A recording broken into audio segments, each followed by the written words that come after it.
ধর্ষিত শিশু যখন হাসপাতালে মৃত্যুর সাথে পাঞ্জা লড়ছে, তখন নিরাপত্তার অজুহাতে প্রতিবাদও করতে দিচ্ছে না ইউনূস সরকার। গেল কয়েকদিনে সারা বাংলাদেশে বিভিন্ন ধরনের চাঁদাবাজি, লুটপাট, গ্রুপিং, দ্বন্দ্ব প্রভাব বিস্তারকে কেন্দ্র করে দেখুন কি ভয়ঙ্কর রূপে সাধারণ জনতা কেঁপেছে এবং ডক্টর ইউনূসের উপর কিন্তু ভয়ঙ্কর প্রভাব পড়ে। আপনারা দেখতে পারবেন যে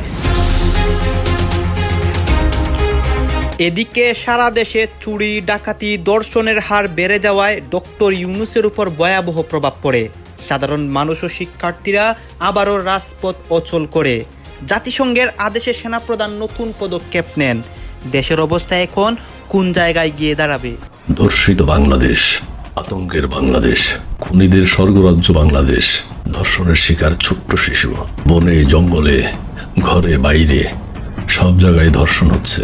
বিষয়গুলো নিয়ে আসলে বিস্তারিত আলোচনা আমরা কেউ করি নাই। জাতিসংঘ থেকে চিঠি এসেছে, সেখানের ভিতরে যে বিস্তারিত তার র্যাব, তার বিডিআর, তার পুলিশ, তার সেনাবাহিনী, নৌবাহিনী, বিমান বাহিনী সহ সকল কিছু ব্যবহার করে সে কিভাবে হত্যাকাণ্ডগুলা ঘটিয়েছে আর এই হত্যাকাণ্ডগুলার বিচারগুলা করার জন্য তারা যে তাগিদ দিয়েছে। এই মুহূর্তে একদিকে যেরকম সেনা অভ্যুত্থান রয়েছে, অন্যদিকে ওয়াকারুজ্জামান তিনি বেজায় চোটে রয়েছেন এবং তিনি কিন্তু বড় বড় সব অ্যাকশন নিতে শুরু করে দিয়েছেন। কি কি সেই অ্যাকশন, কাকে পদ থেকে সরানো হলো জানবো আপনার কাছ থেকে। এখন 7 তারিখে ওনার লাইফের উপর উনি বুঝতে পেরেছেন যে ওনাকে মারার চেষ্টা করা হলো। মার তো আপনারাই খাবেন।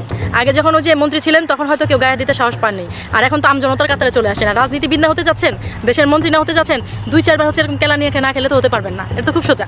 এবং এটা শুধু না, আপনি দেখবেন ভাইয়া এরপরে এটা যা শুরু, এরপরে আরো আরম্ভ হবে। এবং আপনাদের পরিস্থিতি এরকম যে আপনারা যদি খোলাখুলি না বলতে পারেন, মনে মনে যদি চিন্তাও করেন যে না এটা ভালো চলছে না, এই সমন্বয় বিরোধী ছাত্র এরা এদের চলবে না, ইউনিস গভর্নমেন্ট এগুলো অবৈধ, মনে মনেও যদি ভাবেন তাও আপনাদের ভয়। তার জন্য আমাকে আবার অ্যারেস্ট করে নিয়ে যাবে না তো? ওয়াকারুজ্জামান পুরো খেলাটা ধরে ফেলেছে, আর এই ধরে ফেলার জন্য তিনি এখন মোহাম্মদ ইউনূসের পেছনে, যাকে বাংলায় বলে না একবার হাত ধুয়ে নেমে পড়া, সেই হাত ধুয়ে নেমে পড়েছে। সবার সব খেলা ফাঁস হয়ে গেছে, আর নতুন করে এই ইউনূস সাহেব আর কিছু খেলতে পারবে না। গাইস, এতক্ষণ দেখলেন ভিডিওর শিরোনাম আর এখন দেখবেন বিস্তারিত। তো বন্ধুরা, ইতিমধ্যে আপনারা ভিডিওর শিরোনাম দেখে কিন্তু বুঝতেই পারছেন আজকের ভিডিওটা কতটা গুরুত্বপূর্ণ। দয়া করে কেউ স্কিপ করবেন না।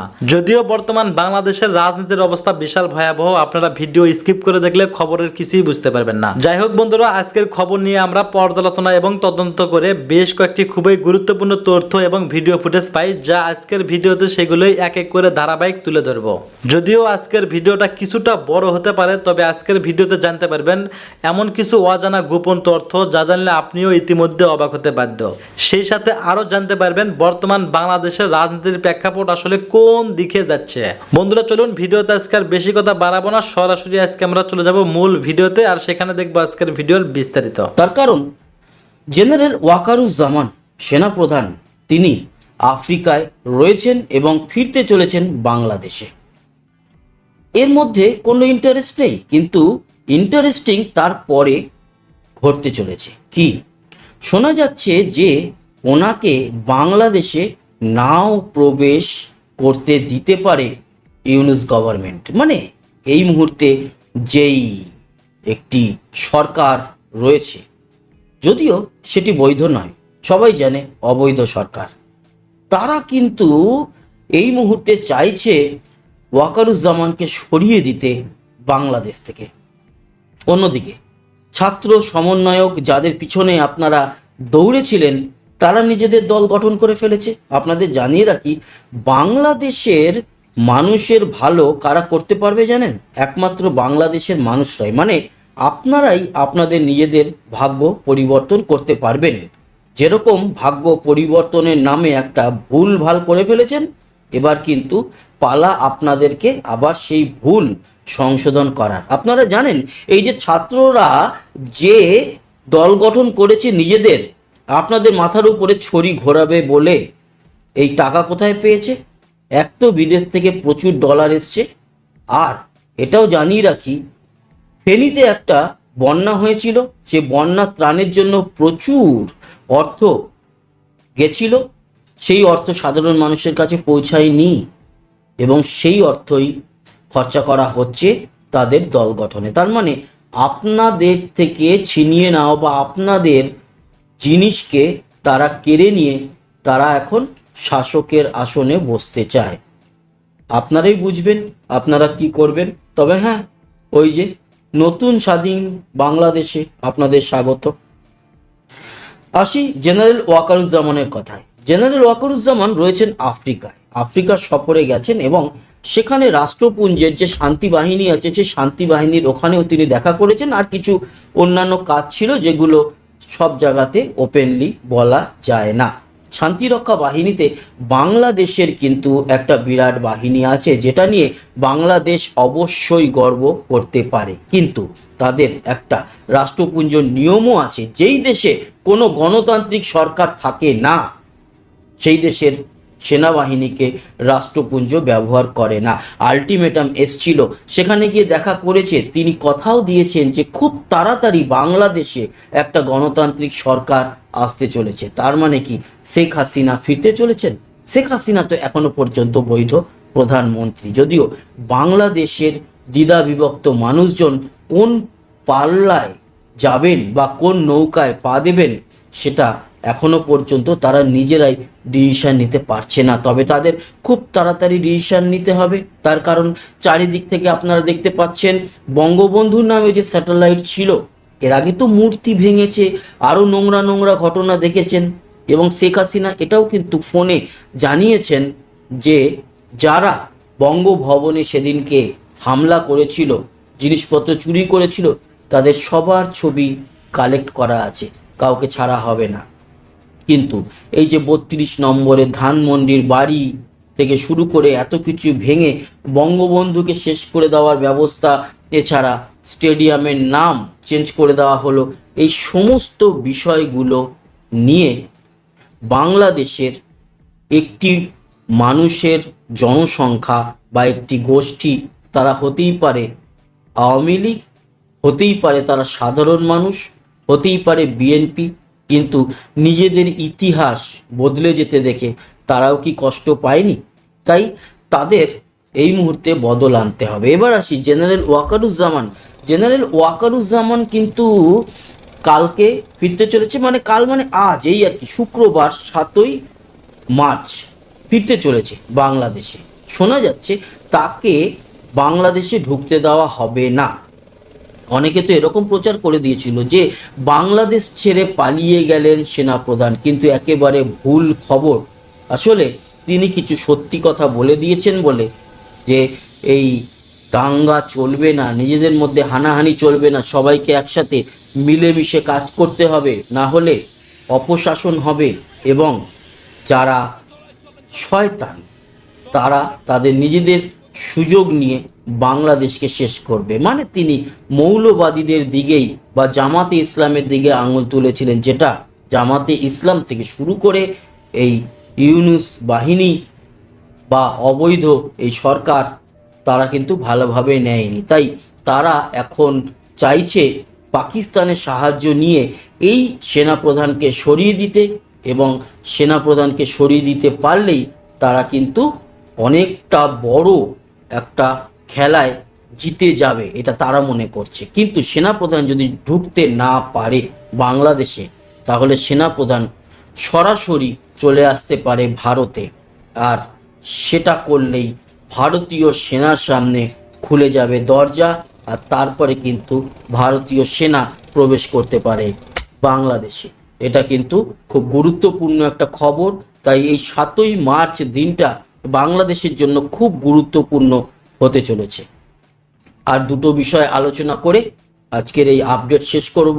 এক হচ্ছে 56 জন মৎস্যজীবীকে তুলে নিয়ে গেছিল মায়ানমার সেনা। তবে এই যে বুধবার রাতের ঘটনা, সেই ঘটনার পর জল অনেক গড়িয়েছে নাফ নদী দিয়ে, কারণ নাফ নদীর কাছাকাছি থেকে তুলে নিয়ে গিয়েছিল এবং তাদের জাল এবং তারা যত মাছ ধরেছিল সেগুলো সব কেড়ে নিয়ে মৎস্যজীবীদের ছেড়ে দেওয়া হয়েছে বৃহস্পতিবার সকালে, মানে 6ই মার্চ সকালে ছেড়ে দেওয়া হচ্ছে। তাদের দিক থেকে কোনো প্রাণহানি বা আটকে রাখার ঘটনা না ঘটলেও বাংলাদেশের কাছে এটাই একটা বিরাট বড় চিন্তার, যে তারা আস্তে আস্তে বঙ্গোপসাগরের উপর থেকে, নাফ নদীর উপর থেকে তো কর্তৃত্ব হারিয়েই ছিল, এখন বঙ্গোপসাগরের উপর থেকেও মৎস্যজীবীরা কর্তৃত্ব হারাচ্ছে। এই পরিস্থিতিতে আরও অনেক অনেক ঘটনা কিন্তু বাংলাদেশে আগামী কয়েকদিনে ঘটতে চলেছে। মোহাম্মদ ইউনূস হঠাৎ করে কিরকম ভারত প্রেমী হয়ে পড়েছে। তিনি কি বলছেন? তিনি বলছেন যে ভারতের সঙ্গে আমরা যদি একসাথে কোলাবোরেশন করে না থাকতে পারি, কাজ করতে পারি, তাহলে আমরা টিকতে পারবো না, বা ভারতকে অনেক গালভরা কথা বলেছে। তিনি ডোনাল্ড ট্রাম্পের সঙ্গে যোগাযোগ করার চেষ্টা করছেন এবং করেওছেন।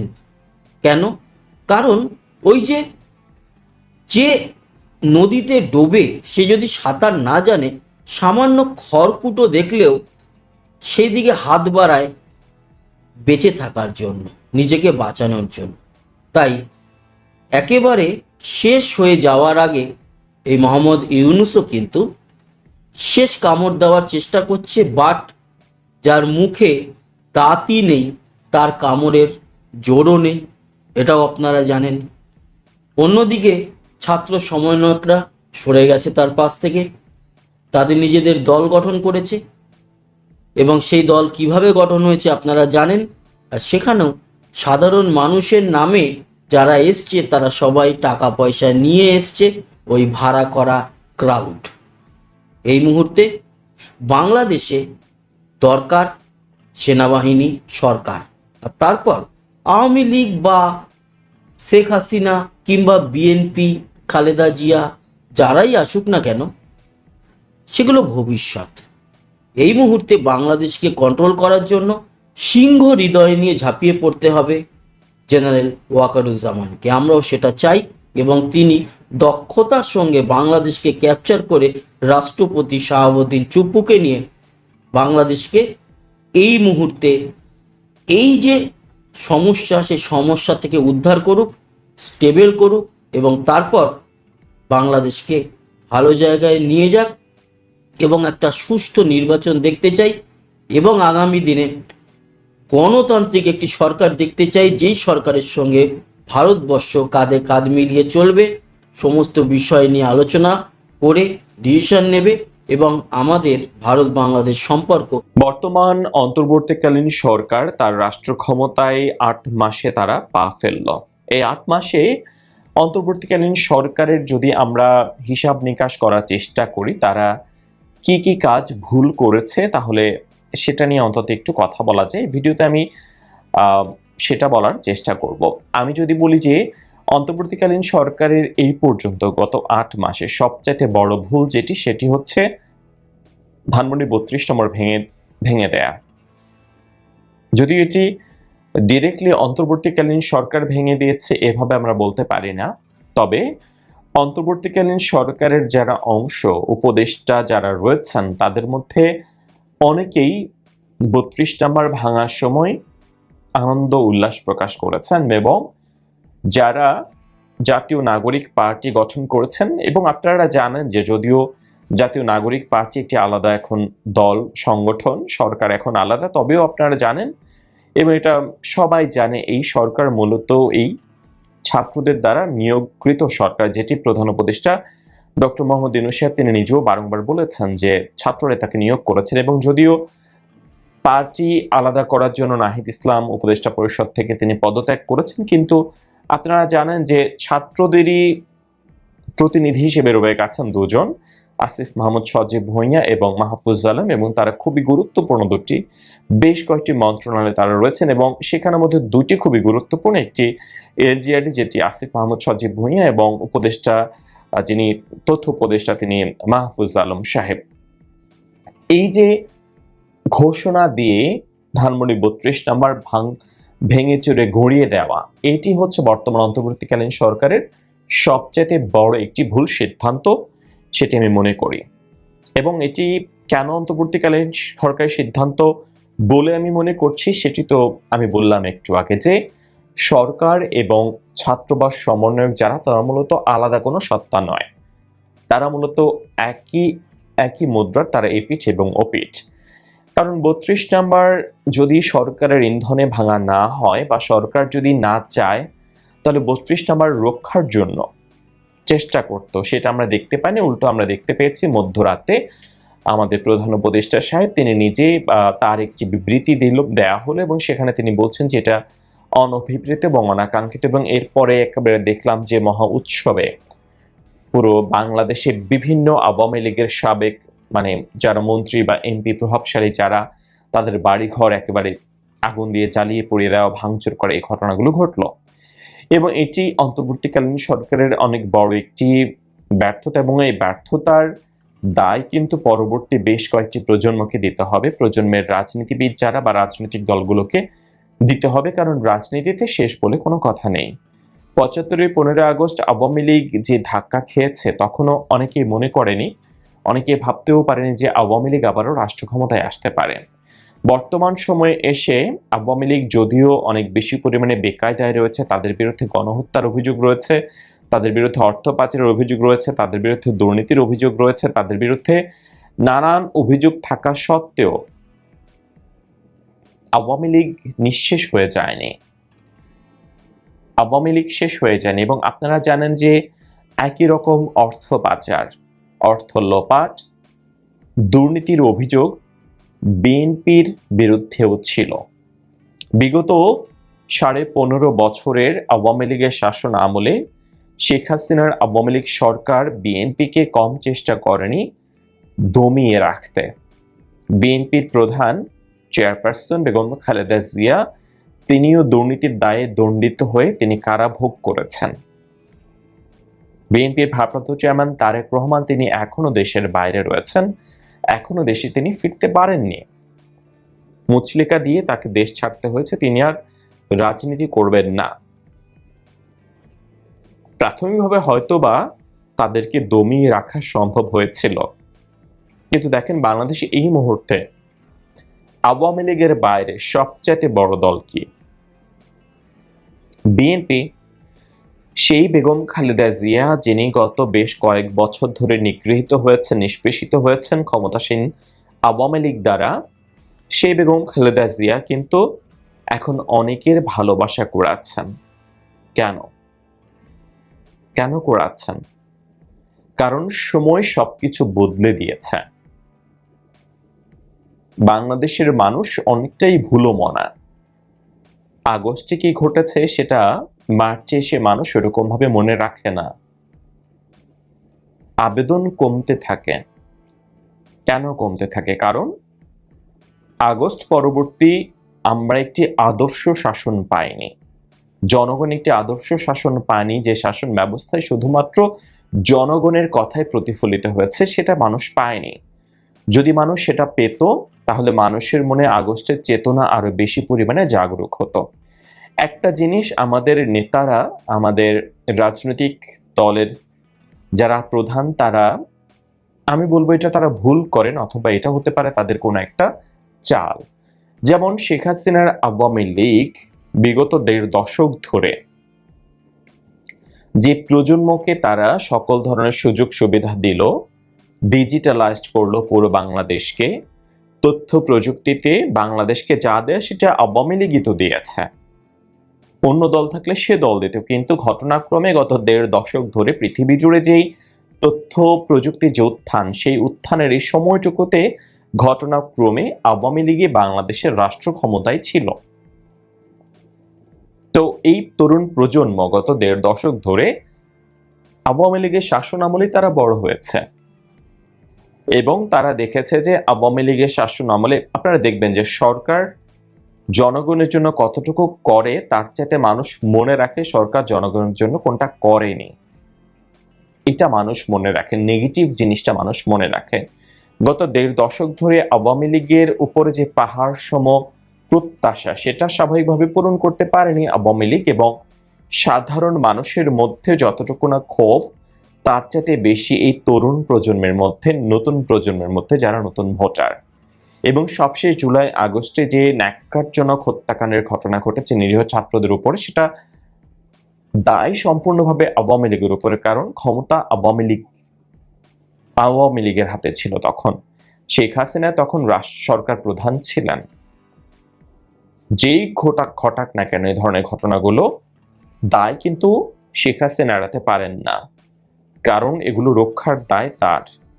জানমালের হেফাজতের দায় তার। একই রকম ভাবে 32 নাম্বার একটি রাষ্ট্রীয় সম্পত্তি জানমালের হেফাজতের দায় কিন্তু অন্তর্বর্তীকালীন সরকারের। তাই আওয়ামী লীগ নাই হয়ে গেছে, আমি কথা একটা বলতে গিয়ে আসলে অন্য প্রসঙ্গে চলে এলাম, কারণ রাজনীতি এত বেশি ভাস্ট, এটা নিয়ে একটা বিষয় নিয়ে কথা বলতে গেলে অনেক বিষয় প্রাসঙ্গিক ভাবে চলে আসে এবং ভিডিও অনেক বড় হয়ে যায়। আমি যেটা বলছিলাম যে এই যে আওয়ামী লীগকে এখন অনেকেই যারা বলছেন নাই হয়ে গেছে, শেষ হয়ে গেছে, আওয়ামী লীগ হয়তো বা কয়েক বছরের জন্য তাকে থমকে দেওয়া যেত আওয়ামী লীগকে, যদি যেমন ভাবে 75-এর 15ই আগস্ট বঙ্গবন্ধু শেখ মুজিবুর রহমানকে সপরিবারে খুন করে আওয়ামী লীগকে প্রায় 20 বছর ক্ষমতার বাইরে রাখা সম্ভব হয়েছে। একই রকম ভাবে সেটা সম্ভব হতো যদি সেদিন গণভবনে 5ই আগস্ট শেখ হাসিনার সাথে খুব বাজে ঘটনা ঘটতো বা শেখ হাসিনাকে শেষ করে দেওয়া সম্ভব হতো। কিন্তু যেহেতু সেটা সম্ভব হয়নি, আমার মনে হয় না আওয়ামী লীগের বাংলাদেশে পুনরায় রাজনীতিতে প্রাসঙ্গিক হয়ে ওঠা বা শেখ হাসিনার ফিরে আসা এটা খুব বেশি পরিমাণে 75-এর 15 আগস্টের পরে যে সংকট, সেই সংকটের চাইতেও বেশি বলে আমার মনে হয় না।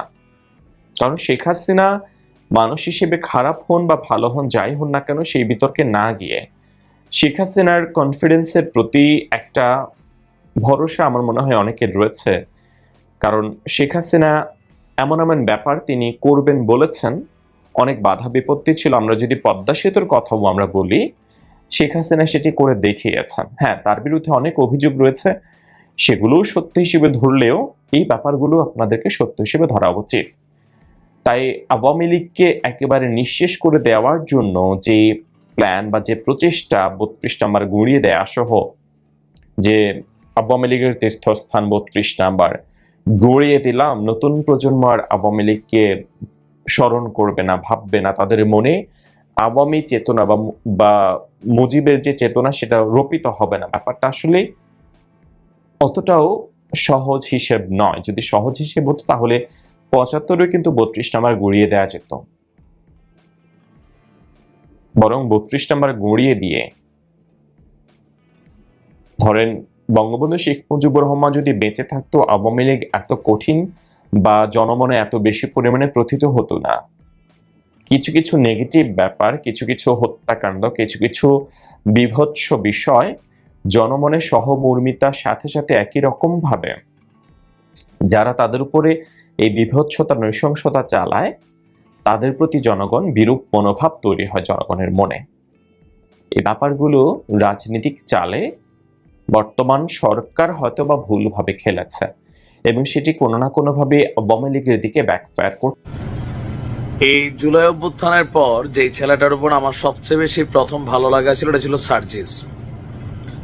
অসাধারণ কথা, বাচনভঙ্গি, এমনকি মনে হচ্ছিল একটা ড্রিম যেটা পুরো বাংলাদেশ দেখছে, যে আগামী দিনে একটা বাংলাদেশ হবে, কথায় না বড় হয়ে কাজে বড় হবে, এমন একটা টিম আমরা চাইছি। ইভেন যাদের হাত ধরে অনেক কিছু পরিবর্তন হবে, কথায় না বড় হয়ে কাজে বড় হবে, রাইট? সেই ছোটবেলা থেকে বলে আসছি আমাদের দেশে হবে, সেই ছেলে হবে। আর যখন সার্জিসদের দেখছে জনতার এক অংশ, ইয়েস এই সেই ছেলে, কিন্তু যত দিন যাচ্ছে এখানে মনে হচ্ছে এই ছেলে কি সেই ছেলে, নাকি ঋতুর সাথে রং পরিবর্তিত হয়। আমি বিএনপি করা বা ছাত্রদল করা একটা ছেলেকে যতটা অনার করতে পারছি, এখন সার্জিসে পারছি না।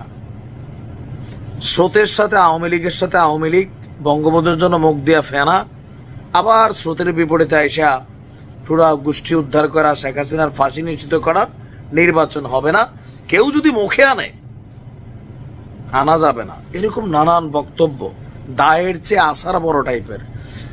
এতদিন তারা ছিল সমন্বয়ক, বাট এখন সমন্বয়ক আর নাই, বৈষম্য বিরোধী নাই। তারা এখন কারা? একজন রাজনৈতিক দল, দেশে আরো এরকম 54টা রাজনৈতিক দল আছে, তারা একটা দল, তারা কথা বলবে, আমরা সমালোচনা করব, এটাই স্বাভাবিক যদি চান্স ক্রিয়েট হয়। আমাদের কাজই এটা, ক্ষমতাকে প্রশ্ন করা। গতকালকে সার্জিসের যে বক্তব্য নিয়ে তোলপাড় হয়েছে, দুইটা নিয়ে, এক তো ছাত্রদল ইস্যুতেও পোতাই গেছে, বলছিল যে ছাত্র দলের হ্যাঁ এক গ্রুপ সন্ত্রাসী টোকাই, শাকিলের সাথে অনেকের সম্পর্ক। পরে আবার বলতেছে আমি ছাত্র দলকে বুঝাই না, ওই একটা অংশ মানে 2-1 জনকে। বাবা তুমি একজন বললো, আবারও বুঝাই, সিলেটে জনৈক বদরুল ছিল, সে খাদিজাকে ভালোবাসতো কিন্তু খাদিজা তাকে মন দেয় নাই। সেই কারণে বদরুল ক্ষিপ্ত হইয়া কোনো এক চৈত্রের দুপুরে নারিকেল ছোলানো লম্বা রামদানিয়া খাদিজার মাথায় টুস টুস করে কয়েকটা কোপ দিয়েছে। তারপর পরের দিন এই জাতি বদরুল লীগের সাথে পরিচয় হইয়াছে। অপরাধ কি লীগ করিয়াছে না বদরুল? বদরুল নাম তো হয়েছে বদরুল লীগ। এখন ছাত্র দলের একজনের নাম যখন তুমি বলছো, পুরো ছাত্র দলই কানেক্টেড হয়ে যাচ্ছে, যার কারণে ছাত্র দলের সভাপতির ঘুম নাই, চেহারা শুকাই গেছে, সংবাদ সম্মেলন করা লাগছে, সাংবাদিকদের নাস্তা পানি খাওয়ানো লাগছে। এখন তুমি এসে বলতেছো আমি পুরো দলকে মেনশন করি নাই। এই ধাক্কা সামলাইতে না সামলাইতে আরেক ধাক্কা, কোনটা? বিএনপি ওরা ধরছে যে বাবা তুমি কথা কম বলো। সার্জিস্টে কিন্তু সবাই এখন আক্রমণাত্মক ভঙ্গিতে ধরছে। কেন? থাকে না যে আসলে আপনার মুখ দিয়ে আপনি কতটুকু বলবেন এটা বুঝতে হবে। ইচড়ে পাকা টাইপের হয়ে গেছে বিষয়টা, এখন ইচড়ে পাকা।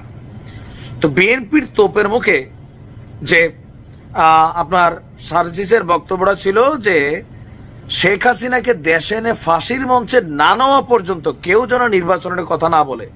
আরে ভাই, তোমরা সেকেন্ড রিপাবলিকের স্বপ্ন দেখছো, নতুন স্বাধীন দেশ বলছো, কে কি বলবে তুমি সার্জিস ঠিক করে দিবা? তাহলে তো তুমি ওই যে পুরোনো ছাত্রলীগ করছো এটা তোমার ভিতরে রয়ে গেছে, বাইরেছে না তো। এটাই তো ফেসিজমের আওয়াজ। আমি কি বলবো সেটা আমি জানি, আমার বাক স্বাধীনতা আছে। আমি কোনো ভুল বললে সেটা আইন দেখবে, ডিজিটাল নিরাপত্তা আইন না। আমি কি বলবো সেটা তুমি ঠিক করে দিবা, তুমি আমার ট্যাগ দিবা, আমরা এইটা আমরা সেইটা। মানে তোমার এই লাইসেন্স কে দিছে? হু আর ইউ? এখন এরকম পাকনা পাকনা কথা বইলা বিপদে পড়ে গেছে সার্জিস ভাই। আমি নিজে সার্জিসের খুব ভক্ত ছিলাম, এখনো চ্যানেলে ভিডিও আছে, 9 আগস্ট দেখে আসছেন। একটা স্পিড দেখছিলাম, বাট সামহাউ রাইট নাও এগুলা দেখছি যে উল্টা ঘুরছে। আচ্ছা, তো এখন এই যে বক্তব্য দিয়া ঠেলা সে সামলাইতে না পাইরা, এখন সে বলছে যে এই বক্তব্যের সঙ্গে নাকি সরাসরি নির্বাচন পিছিয়ে যাওয়ার যে সম্পর্ক দেখানো হচ্ছে সেটা কখনো সেভাবে সম্পর্কিত। তো কোনটা কোনটা? বিএনপি মনে করছে যে শেখ হাসিনার ফাঁসি কালকে যদি গ্রেপ্তার হয় 15 বছর লাগবে। তো এই 15 বছর নির্বাচন না হলে ক্ষমতায় কে থাকবে? ইউনূস কাকা আর তোমরা ভোট ছাড়া। এখন তো চিন্তা করছে কথাটা লাই কইছি কি, ওই সাদিক আব্দুল্লাহ না যে কি নাম ছেলেটার, সে একটা কথা বলছিল যে এদের অতিরিক্ত কথা বলা বন্ধ করতে হবে। অতিরিক্ত কথা বলা, এরা অতিরিক্ত কথা বলে, এক একজন এরকম ঘাড় গোন নাড়া দিয়া, হ্যাঁ একটা পুনপুন্না ভাব আসছে, এটা থাকবে না। বৈষম্য বিরোধী প্ল্যাটফর্মে তোমাদের বিপরীত অবস্থান নিয়ে নিচ্ছে, প্রাইভেট নিয়ে নিচ্ছে। তুমি কার খালু বাবা? এখন সবাইরে সেট করে তোমরা 10 জন মিললে কি পুরো বাংলাদেশ? এখন তার বক্তব্য যে সবচেয়ে গুরুত্বপূর্ণ বিষয় হচ্ছে, আচ্ছা লাশ কোথা আছে এটা খুঁজে বেড়াচ্ছে, আমরা রায়ের বাজার আমাদের জায়গা থেকে। সে বিশাল তা মানে অনেক শহীদদের পরিবার নিয়ে কান্নাকাটি করছে, কিন্তু আবু সাইদের পরিবারের দাওয়াত দেওয়ার সময় পায় না। জুলাই আগস্টের মতো এত একটা মহান দায়িত্ব ছিল, এই ফান্ডিংটা প্রত্যেকটা মানুষের সুষ্ঠুভাবে দিয়ে আসতে পারতো, সে ছাইড়া দিছে রাজনীতি দল করার জন্য। এখন এসে বক্তব্য চেঞ্জ করলে যে মানে শেখ হাসিনার ইস্যুটার সাথে নির্বাচন, তোমরা তো বলতেছো যে নির্বাচনটা মুখে আনা যাবে না, অন্য সার্কামস্টেন্সে নির্বাচন পিছাইতে পারে, ডাজন্ট ফ্যাক্ট। কিন্তু শেখ হাসিনার ফাঁসি না হলে বিচার না পর্যন্ত কেউ নির্বাচনের নাম মুখে আনবে না। যদি কেউ আনে, যারা নির্বাচন চায় না তারা এটা সেটা কি হোয়াট, এটা পরামর্শ ফ্রিতে হচ্ছে, যা বলবা ভেবে চিনতে বলবা, নয়তো বিপদে পড়বা। শেখ হাসিনার একটা ওয়ার্ড শেখ হাসিনারে বাংলাদেশ ছাড়া পালাইতে বাধ্য করছে। কি ছিল প্রশ্নটা? ওটা কি মুক্তিযোদ্ধার নাতি নাতনিরা পাবে না, রাজাকারের নাতি নাতিরা পাবে? জাস্ট একটা ওয়ার্ড, মিস ওয়ার্ড, শেখ হাসিনার এই সাম্রাজ্য ভাঙা চুরা তোমরা তছনছ করে দিতে পারছো। তুমিও বুঝো, ছাত্রলীগ করে আসছো, ব্লুটুথ বয় কিন্তু হ্যাভি মেধাবী, বাট থাকে না যে অতিরিক্ত মেধা মাঝে মাঝে বিপদ ডেকে আনে। যা বলবা ভেবেচিন্তে বলো। আমরা চাই বাংলাদেশের তারুণ্যরা লেট করুক। আমিও ভাই মুরব্বীদের বিপক্ষে। ওই যে এক জীবনে এমপি হয়েছে বাবা, একদম কবর ঠ্যাং যাওয়ার এক পর্যন্ত এমপি, আইসিইউতে ঢুকা পর্যন্ত এমপি, তারপর এমপি কে তার পোলা, তার মাইয়ার জামাই, গোষ্ঠী জ্ঞাতি। I don't like this. পরিবর্তন আমরা চাই, নতুনরা আসতে হবে, ইয়াং জেনারেশন লিড। ধন্যবাদ প্রিয় দর্শক শ্রোতা, আমাদের ফুল ভিডিওটি দেখার জন্য আপনাকে জানাই আমাদের চ্যানেলের পক্ষ থেকে লাল গোলাপের শুভেচ্ছা এবং ভালোবাসা। বন্ধুরা, আজকের ভিডিওটি দেখে কিন্তু আপনারা কনফিউজ যা ছিল সব কিছু দূর হয়ে গেছে। আজকে যে আলোচনা এবং সমালোচনা শুনলেন তা নিয়ে কিন্তু আপনাদের মনের মাঝে আর কোনো প্রশ্ন থাকবে বলে মনে হয় না। সব কিছু আপনারা ক্লিয়ার বুঝতেই পারছেন। আর এই ক্লিয়ার বোঝার মধ্যে যদি কেউ বুঝতে না পারেন সেক্ষেত্রে অবশ্যই আমাদের কমেন্ট বক্স কিন্তু ভাই আপনাদের জন্য অল টাইম ফাঁকা পড়ে আছে। আপনাদের জন্য আমাদের কমেন্ট বক্সের দরজা সারা জীবনের জন্য ফাঁকা আছে। আপনি কমেন্ট করবেন, আমরা পরবর্তী ভিডিওর মাধ্যমে সেই কমেন্টের রিপ্লাই দেওয়ার চেষ্টা করব। আর যদি ইমার্জেন্সি কোনো কমেন্ট হয়ে থাকে সেটা আমরা কমেন্টেই রিপ্লাই দেবো, নো টেনশন। আপনারা ধুমাইয়া কমেন্ট করতে থাকেন। আর এমন নিত্য নতুন আপডেট খবর সবার আগে পেতে চাইলে এখনই আমাদের এই পিচ্চি সাকিব ইউটিউব চ্যানেলটি সাবস্ক্রাইব করুন। ধন্যবাদ।